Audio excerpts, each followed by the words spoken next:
আমার আমার হাতের কলমটা থরথর করে কাঁপছে। জানলার ওপারের অন্ধকারের বুক চিরে দাঁড়িয়ে থাকা শিমুল গাছটাকে মনে হচ্ছে একটা একটা জ্যান্ত প্রেতাত্মা। আজ ঠিক 1 বছর পূর্ণ হলো সেই সেই ভয়ানক ঘটনার।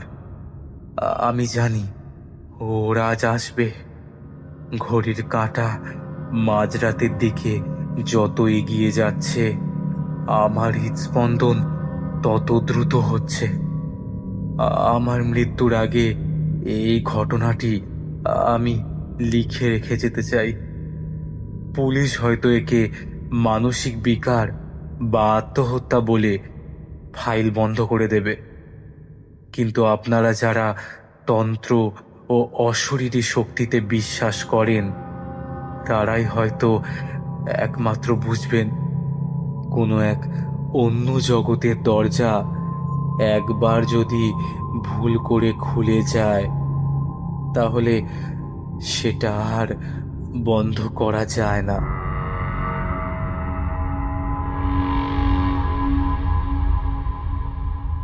স্বাগতম গল্প এফএমে। সব গল্প এক ফ্রিকোয়েন্সি। দশমহাবিদ্যার ষষ্ঠতম মহাবিদ্যা এবং তন্ত্র সাধনার জগতে অন্যতম হলেন দেবী ছিন্নমস্তা।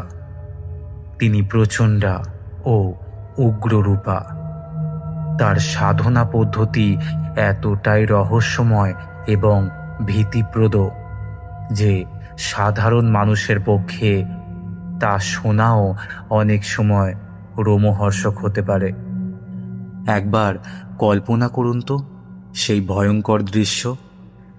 দেবী নিজের হাতে নিজেরই মস্তক ছিন্ন করেছেন। এক হাতে তার নিজেরই কাটা মুন্ডু, আর অন্য হাতে উদ্যত খড়গ। সব থেকে শিউরে ওঠা দৃশ্য হল তার রক্তপানের ভঙ্গি। দেবীর কাটা গলা থেকে ফিনকি দিয়ে বের হচ্ছে রক্তের 3টি ধারা। তার দুই পাশে 2 সখী, ডাকিনী ও বর্ণিনী। সেই তপ্ত রক্ত তারা পান করছেন, আর মাঝখানের ধারাটি সরাসরি পান করছে দেবীর নিজেরই ছিন্ন মস্তক। পুরাণ মতে সখীদের তীব্র ক্ষুধা মেটাতেই দেবী এই চরম আত্মবলিদান দিয়েছিলেন। তিনি বুঝিয়েছিলেন জীবনচক্র সচল রাখতে মৃত্যুকে গ্রহণ করা অপরিহার্য। দেবী ছিন্নমস্তার সাধনা অত্যন্ত কঠিন। তিনি তুষ্ট হলে অসাধ্য সাধন করা সম্ভব, কিন্তু সামান্য ভুলে নেমে আসতে পারে চরম বিপর্যয়। তাই আজও গভীর রাতে শ্মশানেই হয় তার গোপন আরাধনা। আজ আপনাদের জন্য গল্প এফএমের ওয়ান অ্যান্ড অনলি ক্রিয়েশন ভৌতিক গল্প সম্ভার থেকে ছিন্নমস্তার কোপ। চোখ বন্ধ করুন এবং কানে হেডফোন পরে মনোযোগ সহকারে গল্পটি শুনুন। আর আপনি যদি এই চ্যানেলে নতুন হয়ে থাকেন, তাহলে অবশ্যই চ্যানেলটি সাবস্ক্রাইব করে পাশের বেল আইকনটা প্রেস করে দিন, যাতে এই রকম ধরনের রোমহর্ষক নতুন নতুন গল্প সবার আগে আপনার কাছে পৌঁছে যায়। শুরু হচ্ছে আজকের গল্প, ছিন্নমস্তার কোপ।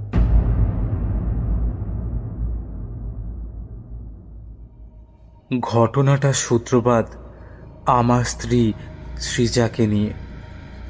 আমি তখন তন্ত্র ও বাংলার লোককথা বিষয়ে গবেষণাধর্মী একটি বই লিখছিলাম। তথ্যের খোঁজে আমরা পাড়ি দিয়েছিলাম বীরভূম ও ঝাড়খণ্ড সীমান্তের মধ্যবর্তী গহীন জঙ্গল কালী পাহাড়িতে। লোকমুখে শোনা যায় এই জঙ্গলের গভীরে দেবী ছিন্নমস্তার এক অতি প্রাচীন ও উগ্র রূপ পূজিত হয়। জায়গাটির স্থানীয় নাম নরমুণ্ডতলা। সূর্যাস্তের পর সেখানে মানুষের পা পড়ে না। রাত তখন প্রায় 11টা। অমাবস্যার নিকষ কালো অন্ধকার। আমাদের গাড়িটা লাল মোরামে রাস্তা খুবলে জঙ্গল চিরে এগোচ্ছিল। দুপাশের প্রাচীন শালগাছের সারি যেন আমাদের গিলতে আসছিল। সৃজা নাকে রুমাল চেপে বিরক্ত মুখে বলল, হুম, অদৃশ, গাড়ির এসিটা কি কাজ করছে না নাকি? কেমন যেন একটা পচা গন্ধ আসছে কোথাও থেকে। আমিও গন্ধটা পাচ্ছিলাম। পোড়া চামড়া আর বাসি ফুলের কটু একটা মিশ্র গন্ধ। জিপিএস অনেক আগেই তার সিগন্যাল হারিয়েছে। হঠাৎ গাড়ির হেডলাইটের আলোয় রাস্তাটা যেন ফুরিয়ে গেল। সামনে বিশাল এক অশ্বত্থ গাছ শিকড় শুদ্ধ উপড়ে পড়ে আছে। সজোরে ব্রেক কষতেই গাড়িটা গোত্তা খেয়ে থামল, এবং সেই যে গাড়ির ইঞ্জিন বন্ধ হলো আর চালু হলো না। গাড়ির সমস্ত ইলেকট্রনিক সিস্টেম অদ্ভুতভাবে কোনো এক অলৌকিক প্রক্রিয়ায় অকেজো হয়ে গেল। গাড়ির ডেস্ক থেকে টর্চটা বের করে হাতে নিয়ে বললাম, মনে হচ্ছে আমাদের বাকি রাস্তাটা হেঁটেই যেতে হবে, বুঝলে? সৃজার গলায় আতঙ্ক ফুটে উঠল। সে বলল, কি বলছো? এই এই অন্ধকারে জঙ্গলের ভেতর দিয়ে যাওয়াটা কি ঠিক হবে? আর আর আমরা কোথায় বা যাব? আমি আঙুল তুলে একটা নির্দিষ্ট দিকে দেখিয়ে বললাম, ওই যে দূরে দেখতে পাচ্ছ একটা আগুনের মতো আভা দেখা যাচ্ছে। আমার মনে হয় ওখানেই হয়তো কোনো সাধকের আশ্রম টাইপের কিছু আছে। অন্তত আজকের রাত্রকও ওখানে মাথা গোঁজার ঠাঁই তো পাওয়া যেতে পারে। সেই সিদ্ধান্তই আমার জীবনের সব থেকে বড় ভুল ছিল। ওটা কোনো আশ্রম ছিল না, ওটা ছিল একটা মরণ ফাঁদ। আমরা হাঁটতে শুরু করলাম সেই দিকে। জঙ্গল ভেঙে কাঁটা ঝোপ মারিয়ে অবশেষে আমরা এক বিশাল ফাঁকা জায়গা সংলগ্ন সেই মন্দিরের কাছে উপস্থিত হলাম। জায়গাটা কোনো সাধারণ শ্মশান নয়। মাটিটা কালচে লাল রঙের, যেন শত শত বছর ধরে তৃষ্ণার্ত মাটি রক্ত শুষে যাচ্ছে। মন্দিরটিকে ঘিরে জায়গাটুকুর সীমানা বরাবর গোল আকৃতির কিছু হাড় আর খুলি দিয়ে সাজানো।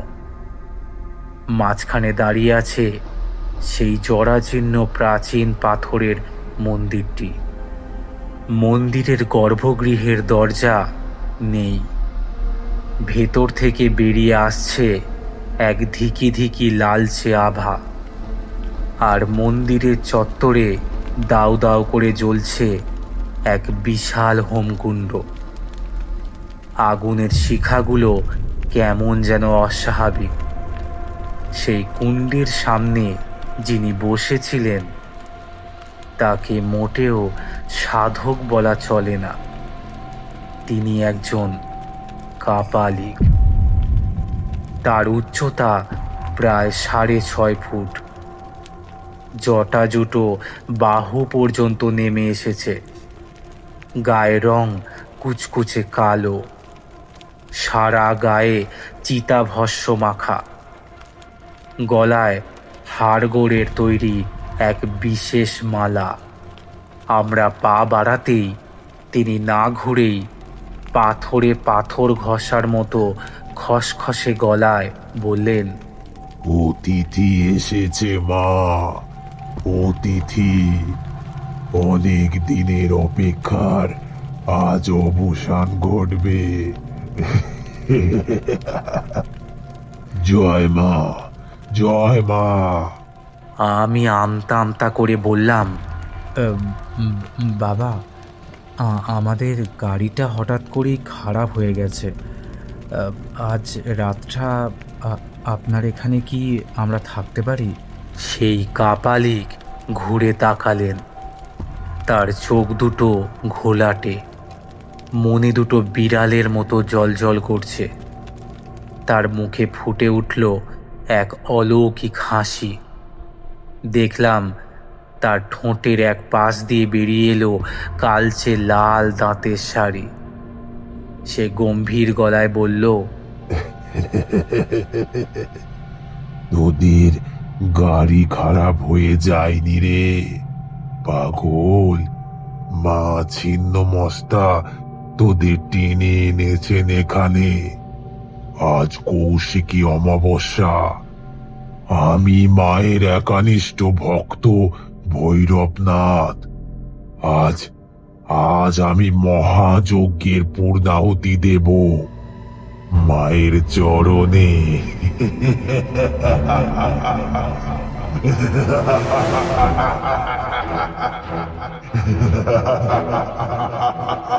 এই বলেই সে অট্ট হাসি হাসতে লাগলো। তার হাসিতে ওই রাত্রির অন্ধকার যেন আরো কালো হয়ে গেল। চারিদিক কেঁপে উঠল। আকাশে বাতাসে প্রতিধ্বনিত হতে লাগলো তার হাসির শব্দ। হঠাৎ আমাদের সম্বিত ফিরল। বুঝতে পারলাম আমরা কত বড় ফাঁদে পড়েছি। তাড়াতাড়ি করে সেই জায়গা ছেড়ে পালিয়ে যাওয়ার চেষ্টা করলাম, কিন্তু না, ততক্ষণে অনেক দেরি হয়ে গেছে।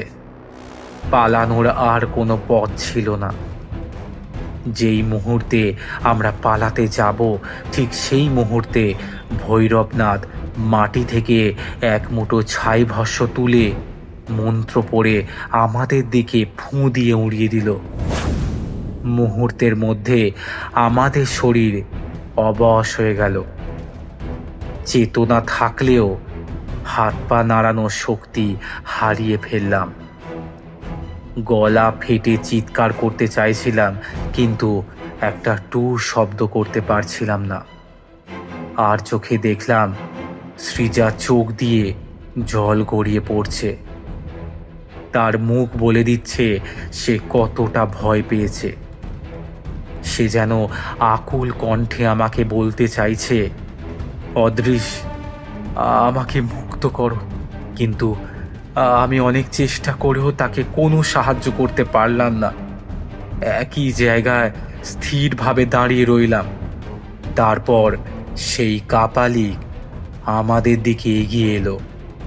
তার রক্তাভ লাল লাল চোখ দিয়ে সে আমাকে আর সৃজাকে লোলুপ দৃষ্টিতে দেখতে লাগলো। এক সময় সে আমাকে টেনে হিজড়ে নিয়ে গিয়ে একটা ইউক্যালিপটাস গাছের গুঁড়ির সাথে শক্ত লতা দিয়ে বেঁধে দিল, আর সৃজাকে নিয়ে শুইয়ে দিল মন্দিরের চত্বরে থাকা একটা রক্তমাখা হাঁড়ি কাঠের সামনে। এরপর ভৈরবনাথ একটি নরকরটিতে রাখা লালচে বর্ণের এক ধরনের তরল, সম্ভবত পশু বা পাখির রক্ত, পান করে উন্মত্তের মতো চিৎকার করে উঠল, জয় মা ছিন্ন মস্তা, আজ তোর তৃষ্ণা মিটবে মা। এই নারী এক বিশেষ নক্ষত্রে গর্ভধারিণী হয়েছে। আজ যদি আমি এই নারীকে বলি দিয়ে এর রক্ত পান করতে পারি, তাহলে আমি মহাজাগতিক শক্তি পাবো মা, মহাজাগতিক শক্তি। আমি হব সর্বশক্তিশালী মৃত্যুঞ্জয় কাপালিক। এই বলে সেই কাপালিক আবারও অট্ট হাসিতে ফেটে পড়ল।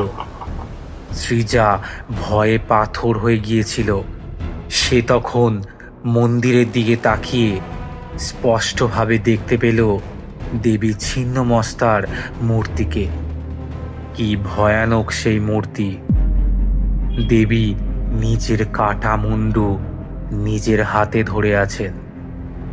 তার গলা থেকে ফিনকি দিয়ে রক্ত বেরোচ্ছে। দেবীর খড়গ যেন হঠাৎই ঝিলিক দিয়ে উঠল।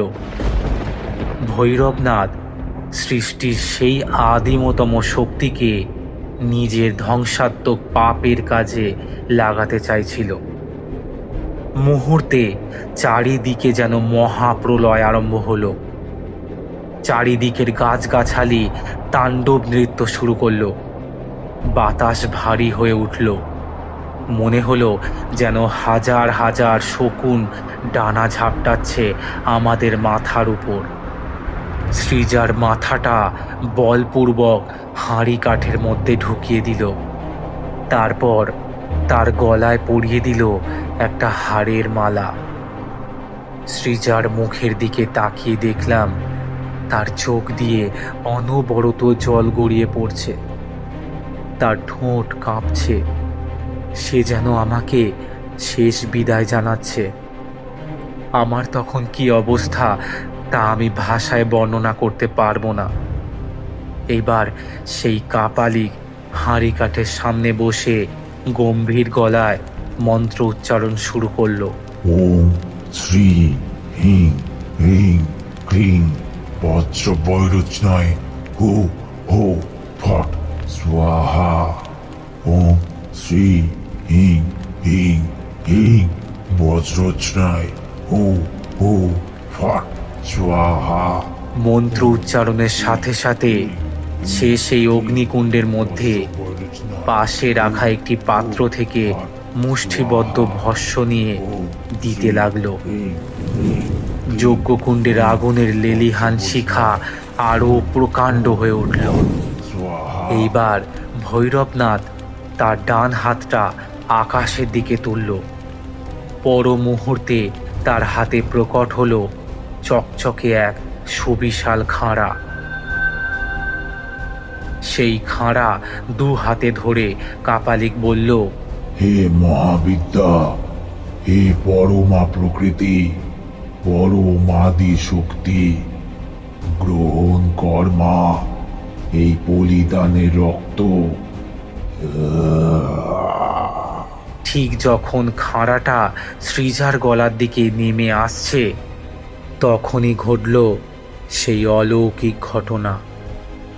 পাথরের মতো সৃজা হঠাৎ কাপালিকের সমস্ত মায়া কাটিয়ে খিলখিলিয়ে হেসে উঠল।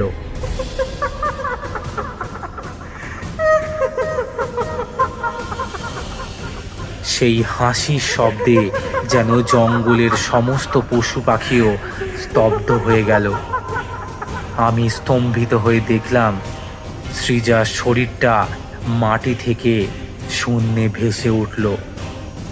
তার শরীর থেকে তীব্র জ্যোতি ঠিকরে বেরোচ্ছে। আমার শরীরে থাকা লতার বাঁধনগুলো আপনা হতেই ছিঁড়ে টুকরো টুকরো হয়ে গেল। সে যখন তার অগ্নিদৃষ্টি দিয়ে সেই কাপালিকের দিকে তাকালো, আমি দেখলাম তখন সে আর আমার স্ত্রী সৃজা ছিল না। তার চুলগুলো বাতাসে তোড়ে ফনা তোলা সাপের মতো চারিদিকে উড়ছে। ভৈরবনাথ সৃজার এই রূপ দেখে ভয়ে পিছিয়ে গেলেন। তার মুখ থেকে অস্ফুট স্বর বেরিয়ে এলো, কে কে কে কে তুই, কে তুই? সৃজার মুখ দিয়ে এক গম্ভীর প্রতিধ্বনিত দৈববাণী শোনা গেল। মূর্খ, তুই মূর্খ। তুই আমার শক্তি প্রয়োগ করে আমাকেই বশীভূত করতে চাস? তুই ভুলে গেছিস আমি কে? আমি হলাম স্বয়ং ছিন্নমস্তা। আমি আত্মবলিদানের প্রতীক, পরহত্যার নই। কাপালিকের হাত থেকে সেই শানিত খাঁড়া মাটিতে পড়ে গেল। সে ভয়ে কাঁপতে কাঁপতে তার দুটো হাত জোর করে বলল, মা মা, আমি আমি আমি তোর সন্তান মা, আমি তোর সন্তান। আমি শুধু। কথার মাঝেই দেবী আবার বলে উঠলেন, তুই সন্তান নয়, তুই তুই পিশাচ। তুই নারীদের কেবল ভোগের বস্তু মনে করিস। আজ তোর রক্তে আমার যোগিনীদের তৃষ্ণা মিটবে। এই বলে দেবী দিকবিদিক কাঁপিয়ে অট্টহাসি হাসতে লাগলেন। এই সুযোগে ভৈরবনাথ মরিয়া হয়ে হাঁড়ি কাঠের পাশে পড়ে থাকা সেই খাঁড়াটা নিয়ে সৃজার দিকে ছুঁড়ে মারল। কিন্তু সৃজা না, সৃজা নয়, সেই দেবী শক্তি মুহূর্তে তার বাঁ হাত দিয়ে সেই চলন্ত খাঁড়াটা ধরে ফেললেন। অদ্ভুত ব্যাপার, খাঁড়ার ধারালো অংশের আঘাতে তার হাতের কিছুই হলো না। এরপর যে ঘটনা আমি স্বচক্ষে প্রত্যক্ষ করলাম তা আমি আজীবন মনে রাখব।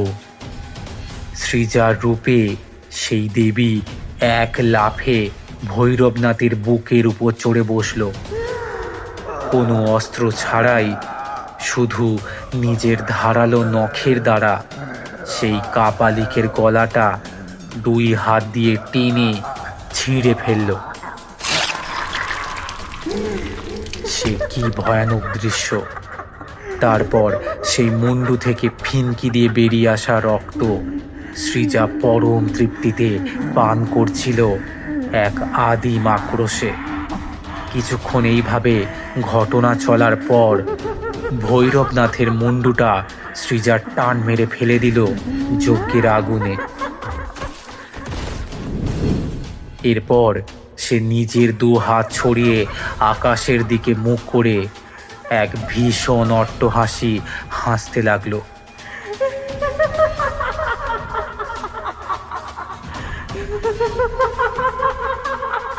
এই দৃশ্য আমি আর সহ্য করতে না পেরে জ্ঞান হারালাম।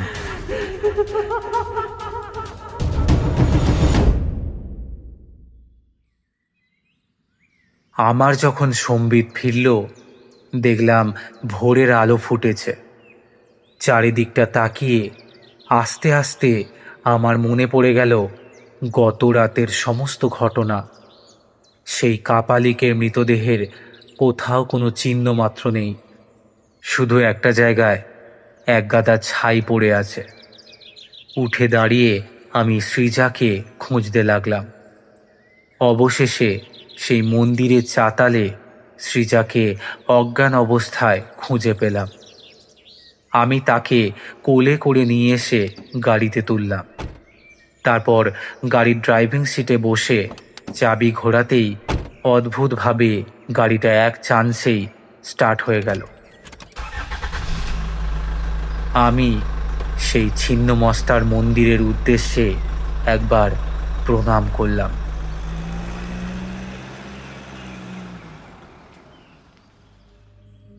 বাড়ি ফেরার পর সৃজা খুব অসুস্থ হয়ে পড়ল। জ্বরে প্রায় এক সপ্তাহ বেহুশ ছিল। ডাক্তারদের মতে তীব্র ট্রমা থেকেই তার এই অবস্থা হয়েছে। কিছুদিন বেড রেস্টে থাকলে ঠিক হয়ে যাবে। ধীরে ধীরে সে সুস্থ তো হয়ে গিয়েছিল, কিন্তু সে আর আমার সৃজা ছিল না। অদ্ভুতভাবে সে যেন কেমন পাল্টে গিয়েছিল। আমিষ ছাড়া তার কিছুই খেতে ভালো লাগতো না। গাঢ় লাল রঙের শাড়ি ছাড়া সে অন্য কোনো রঙের শাড়ি পরতো না। আর সারা দিন আয়নার দিকে তাকিয়ে কি যেন বিড়বিড় করত।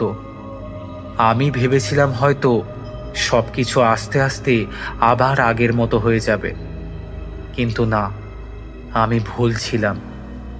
আসল গল্পটা শুরু হয়েছিল সেই দিনের পর থেকে। প্রত্যেক অমাবস্যায় সে যেন একটা অন্য মানুষে পরিণত হতো। আদিম হিংস্রতার সাথে সে বাড়ির সব কিছু তছনছ করে দিত। তাই বাধ্য হয়ে আমি তাকে একটি ঘরে দরজা বন্ধ করে রাখতাম। তার নরপশুর মতো আচরণের সাক্ষী ছিলাম একমাত্র আমি নিজে। আজ আবার সেই অমাবস্যা। গত কয়েক রাত ধরে আমি দু চোখের পাতা এক করতে পারিনি, কারণ সৃজা ঘুমের মধ্যে হেঁটে বেড়ায়। গতকাল রাতে আমি জেগেছিলাম, দেখলাম সৃজা বিছানা ছেড়ে উঠে রান্নাঘরে গেল। তারপর ফ্রিজ খুলে কাঁচা মাংস বের করে একটা বড় ছুরি হাতে নিয়ে নিজের গলার কাছে ধরল। এরপর আয়নার সামনে এসে তার প্রতিবিম্বের দিকে তাকিয়ে সেই ভয়ানক হাসি হেসে উঠল, যেই হাসি আমি সেই নরমুণ্ড তলায় শুনেছিলাম। সে ফিসফিস করে বলছিল, এখনো তো মায়ের সম্পূর্ণ রক্ততৃষ্ণা মেটেনি। মা যে এখনো অতৃপ্ত। একজনের রক্তে কি সব মেটে?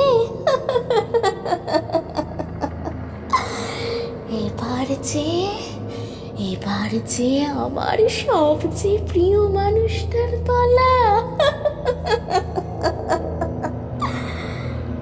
এটা শুনেই আমি দৌড়ে ঘরে এসে দরজা বন্ধ করে দিলাম। পরক্ষণেই দরজার ওপাশে আমি শুনতে পেলাম একটা অদ্ভুত শব্দ হচ্ছে, নখের আঁচড়ের শব্দ। সৃজা সৃজা ডাকছে আমায়। অদৃশ, অদৃশ, দরজা খোলো অদৃশ।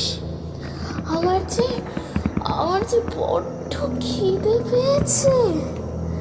তোমার গলার শিরাটা বড্ড সুন্দর, ঠিক যেন একটা টসটসে ফলের মতো।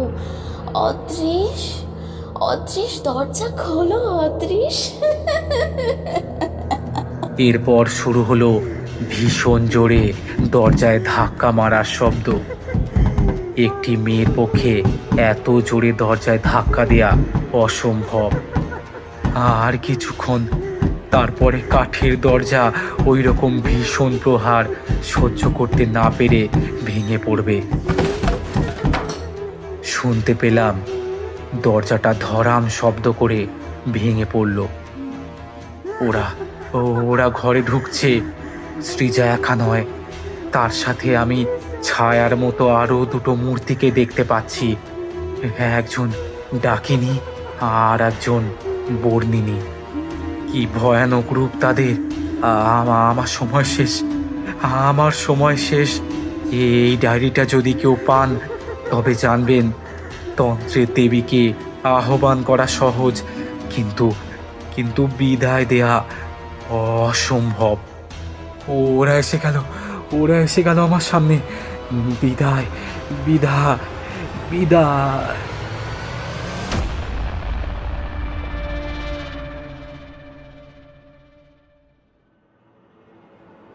আপনারা আছেন গল্প এফএমে। সব গল্প এক ফ্রিকোয়েন্সি। ছিন্নমস্তার কূপ গল্পটি আপনাদের কেমন লাগলো অবশ্যই কমেন্ট সেকশনে জানাবেন, এবং লাইক, কমেন্ট, শেয়ার ও সাবস্ক্রাইব করতে ভুলবেন না কিন্তু। আবারও আমরা খুব শীঘ্রই আসবো আরও একটি গল্প নিয়ে। আজকের জন্য এই পর্যন্তই। নমস্কার।